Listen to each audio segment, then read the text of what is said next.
사람 사는 세상에 관계처럼 중요한 것도 없습니다.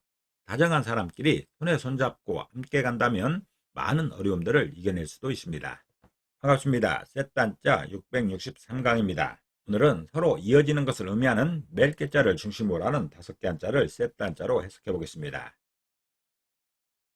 먼저 중심자로 사용될 멜개자입니다. 멜개자는 매다는 뜻이지요. 이어 매는 것을 말하고 있습니다. 매다라는 것은 줄로 두 꽃을 엇걸어 풀어지지 않게 마디를 만드는 것이죠. 이 멜개자는 삐침 별자와 가는실 멱자로 구성되었습니다. 그 중에 삐침 별자는 삐침이지요. 비롯되다라고 해석됩니다. 가는실 멱자는 가는 실을 의미합니다. 그래서 멜개자는 실로 비롯되게 매다라고 표현하고 있습니다. 다시 말해서 한쪽에서 다른 한쪽으로 줄을 연결해 서로 묶는 모양이지요. 이렇게 한쪽에서 다른 한쪽으로 줄을 연결해 서로 묶는 것, 이게 바로 멜개자가 설명하는 매는 것입니다. 멜개자는 실로 비롯되게 매다고 표현하고 있습니다. 다시 말해서 한쪽에서 다른 한쪽으로 줄을 연결해서 서로 묶는 그런 모양이지요. 사용 단어로서는 태양계가 있습니다. 태양계는 태양을 인력 중심으로 하여 운행하고 있는 천체의 집단을 말하고 있습니다. 또 체계나 개통이라 할 때도 멜개자가 사용되고 있습니다. 중심자인 멜개자에 또 하나의 부수를 추가할 때마다 또 다른 한자를 만날 수 있습니다. 이것이 바로 셋단자입니다.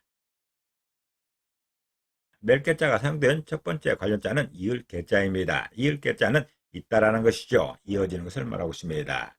있다라는 것은 많은 사람이나 물체가 줄을 이루어 서는 것을 말하고 있습니다. 이 이을개자는 사람인변의 멜개자로 구성되었죠. 그 중에 사람인변은 사람을 의미하는 것이고 멜개자는 매다는 뜻이 있습니다. 그래서 이을개자는 사람을 매면 이어진다고 표현하고 있습니다. 다시 말해서 사람들을 줄처럼 매겨두면 서로 이어진다는 것이죠. 이렇게 사람들이 손에 손잡고 서로 이어진 이 모양이 이을개자입니다. 마치 줄로 연결한 것처럼 손에 손잡고 있는 이런 모양입니다. 이을개자는 사람을 매면 이어진다고 표현하고 있습니다.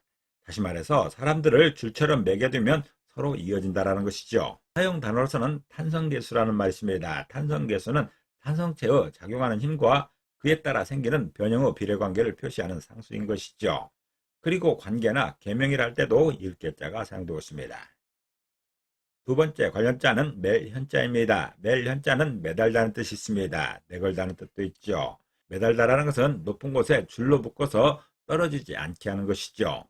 이 멜현자는 걸현자와 멜개자로 구성됐습니다. 그 중에 걸현자는 걸다라는 뜻이 있습니다. 멜개자는 매다는 뜻이 있죠. 그래서 멜현자는 걸어서 매어 매달다고 표현하고 있습니다. 다시 말해서 높은 곳에 줄을 걸어서 매게 되면 매달린다는 그런 뜻입니다. 이렇게 높은 곳에 줄을 걸어서 매게 되면 이렇게 매달리게 됩니다. 이 모양을 표현한 글자가 멜현자입니다. 멜현자는 걸어서 매면 매달린다고 표현하고 있습니다.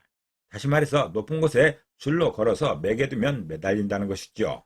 사용 단어로서는 군현제도가 있습니다. 군현제도는 중앙정부가 전국에다 같은 정치 명령을 펴고 지방장관에게 맡겨서 행정을 집행하는 제도를 말하고 있습니다.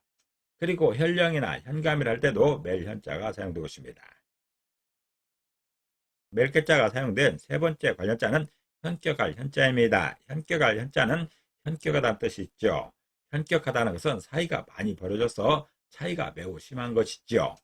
이 현격할 현자는 멜현자와 마음심자로 구성되었습니다. 그 중에 멜현자는 매달다는 뜻이 있는 것이고 마음심자는 마음을 의미하고 있습니다. 그래서 현격할 현자는 매달린 마음이 현격하다고 표현하고 있습니다. 다시 말해서 나와 매달린 물체의 심리적 거리가 현격하다는 것이죠. 이렇게 사람들이 매달려 있습니다. 이것을 구경하는 사람이 있죠. 이 구경하는 사람 중에 하나가 나입니다. 내가 이 사람들을 볼 때 이 사람과 나의 마음의 거리를 말하고 있습니다. 그래서 나는 이 상황에서 구경꾼이 되는 것이고 이들이 실제로 매달려 있는 것이죠.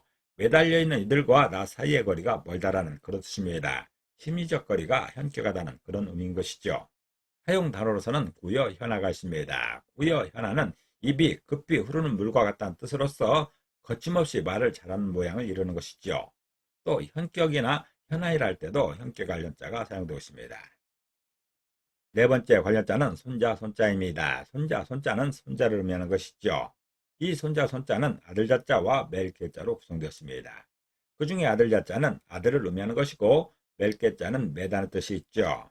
그래서 손자 손자는 아들로 매여 있는 게 손자라 표현하고 있습니다. 다시 말해서 나와 손자 사이에 아들이 있다라는 것이죠. 아들로 인해 서로 이어진다는 그런 뜻입니다.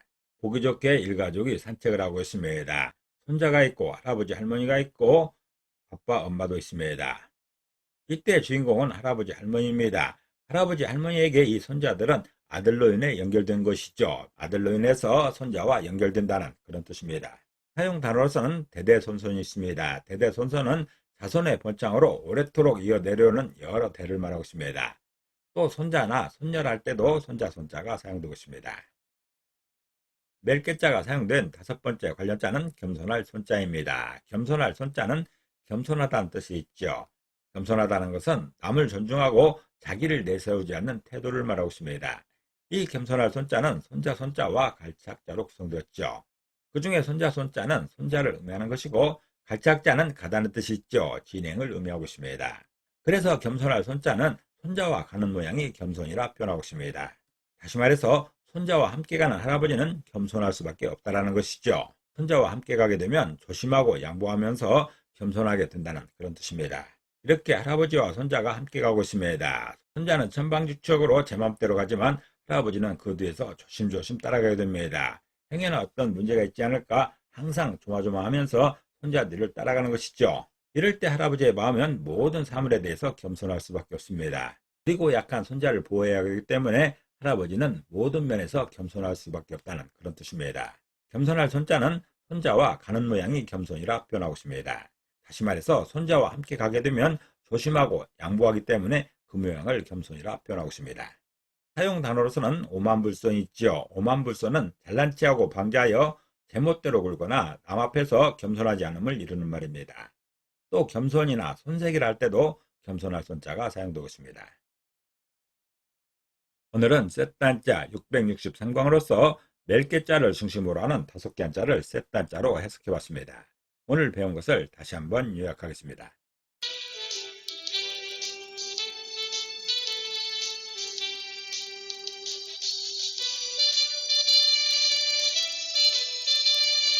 오늘도 평안을 기도합니다. 감사합니다.